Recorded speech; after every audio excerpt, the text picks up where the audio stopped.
তো hello guys, আসসালামু আলাইকুম। সবাই কেমন আছেন? আশা করি ভালো আছেন। আর আপনারা তো আমি অনেকটাই ভালো আছি। তো ভিডিওটা হঠাৎ করে চালু করলাম, তো দেখলাম যে পরিবেশটা এতটা সুন্দর। আর এই সাগর পাড়ের সব থেকে আমার ভালো লাগে এই বাতাসগুলা। মানে এত একটা আরাম লাগে এই বাতাসগুলাতে। আর অনেকটাই নিরিবিলি, তো আর সব থেকে বেশি ভালো লাগে এই সাগর পাড়ে। তো ঘরে ঘুমাই আসলাম, ভাবতে যে সাগর পাড়ে ঘুরেই তাই চলে এলাম। আর হঠাৎ করে মনে হলো যে আপনারা লোক শেয়ার করি ব্যাপারগুলা। তো এখানে বৈশা বৈশা একটা কথা ভাবতেছি, আর আমার আম্মার কথা মনে হচ্ছে সব থেকে বেশি আমার। তো আমি যখন একা থাকি তখন আমার আম্মার কথা মনে হয়। তো আমার আম্মারে বলার কিছু নাই, আমার আম্মার আমি অনেকটাই ভালোবাসি, হয়তো সামনাসামনি বলতে পারি না। আর আমার আম্মা যখনই কল দিব তখনই কইব যে আমার তুই বুইলা গেছত গা, এই না সেই না। তো আমার আম্মা হয়তো ভিডিওটা দেখবো না, তো তারপর আমি বলি, তো আমি দুনিয়ার সবাইরে বললো আম্মা তোমার কখনো বলবো না। তো আমি যদি দুনিয়ার সবাইরেও বলি, তারপরও আম্মা আমি তোমারে বলবো না, কারণ জন্মের পরেই তোমারে দেখছি। আর আমার এই দুনিয়াতে তুমি ছাড়া তেমন কেউ নাইও যে তোমার ছাড়া আমি ভালো থাকবো, বা তোমার ছাড়া আমার। তো আম্মারে কি আর কইমু, আম্মারে কিছু কোয়ারে নাই। তো তারপরও একা একা যখন বসে থাকি কোথাও নিরিবিলি, তো অনেকটাই আম্মারে ফিল করি। তো এই দুনিয়াতে দেখলাম যে মা ছাড়া আর কেউ আপনই নাই।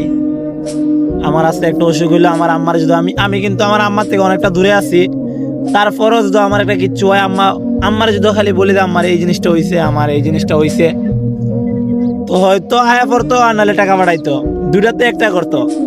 আমার আম্মার কথা হইলো যে তুই ভালো থাকলে আমি ভালো। আমার প্রায় সময় কল দিয়া কয় যে খাইছত নি, ভালো আছত নি, নাহলে ঘুরে যা, এই না সেই না। তো এক সময় এরকমও ছিল যে আমি আমার আম্মার ছাড়া থাকতে পারছি না। এমনও দিন গেছে যে আমি তো আম্মার না দেখে আমার দুনিয়াটা আন্ধার হয়ে গেছে গা। আর এখন আমি আম্মার থেকে এত দূরে থাকি বলে নিজের এই ব্যক্তিগত আছে না যে ফলাফল বড় হইলে এখন তো সফলতার বলে পিছে যাওয়াই লাগবো। তো আমিও এরকমই। তো একসময় ভাবতাম যে হয়তো মারে ছেড়ে কোনো যাওয়া লাগতো না, সবসময় আম্মার কান্দা থাকবো।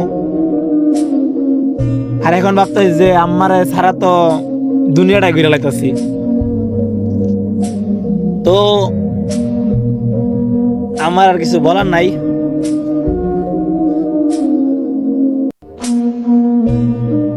তো আম্মা বাস্তব এটাই যে আমি তোমার অনেকটা ভালোবাসি। আর এই দুনিয়াতে যতদিন বাইচে থাকবো তোমারে ভালোবাসা যাইমো। আর সব থেকে বড় কথা হইল আই লাভ ইউ আম্মা, তোমার অনেকটাই মিস করতেছি। আশা আছে খুব শিগগিরই তোমার লগে দেখা করবো, কারণ তোমার অনেকদিন ধরে আমি দেখি না। আর ভিডিও গুলো দেখা তো আফসোস ভিডিও না, কারণ মার ভালোবাসা ভাই সামনে গেলে দেখা যায়, কি খাইবি কি না, এই না সেই না। সো সবশেষে বুঝলাম যে মাই সব থেকে আপন, আর মা ছাড়া দুনিয়াতে কেউ নাই। আর বাকি যারা আছে আপন আছে, মানুষ আছে আরো, তোরারও অনেকটাই ভালোবাসা, তোরার প্রতি অনেকটা ভালোবাসা আছে আমার। বাট আমার মা আলাদা। আমার ছোট থেকে বাবার চেয়ে ভালোবাসা কিছুই পাই নাই। তো সবসময় দেখছি মাই বড় করছে, মাই পালছে। আর সব থেকে বড় কথা হইলো কোনো জিনিসের কখনো আফসোস হয় নাই যে আমার এই জিনিসটা লাগবো, ওই জিনিসটা লাগবো। আমি যদি একবার আমার আম্মারে কইছি যে আম্মা আমার এই জিনিসটা লাগবো, হয়তো প্রথম কইব দিতাম না, এই না সেই না, এটা সবের ক্ষেত্রে সবের মাই করে। বাট আমি যদি একবার ভাত না খাই, পরের বারে দেখি যে জিনিসটা আমি তো ঘুমাই থাকি, আমার ডাইকা হইলেও কইব যে আয়, হইলে নিয়া দিব, নাহলে নিজে নিয়ে আইয়া আমার কাছে দিয়া দিব। সো এই জন্যে আমার মারে আম্মা আমি তোমার অনেকটাই ভালোবাসি। আর যদি কোনোদিন সফলতার দেখা পাই, শুধু ভালোবাসি কথাটা মুখে কখনো বলবো না, পুরা দুনিয়াটা দেখাইমো। তো সবশেষে অনেকটা ভালোবাসি তোমারে।